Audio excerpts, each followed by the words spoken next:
حدیث شریف ترمذی۔ نبی پاک صلی اللہ علیہ وآلہ وسلم مسجد میں تشریف لائے تو ایک شخص نماز پڑھ رہا تھا اور دعا مانگتے ہوئے دعا میں کہہ رہا تھا، اللہم لا الہ الا انت المنان یا بدیع السماوات والارض ذو الجلال والاکرام۔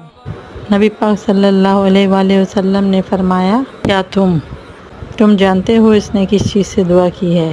نے اللہ سے اس کے اسم اعظم کے ذریعے دعا کی ہے کہ جب بھی اس کے ذریعے دعا کی جائے اللہ اسے قبول کرے گا، اور جب بھی اس کے ذریعے کوئی چیز مانگی جائے گی اسے عطا فرما دے گا۔ حدیث ترمذی 3544۔ کے ذریعے آپ لوگ اپنی دعاؤں کو منوائیں۔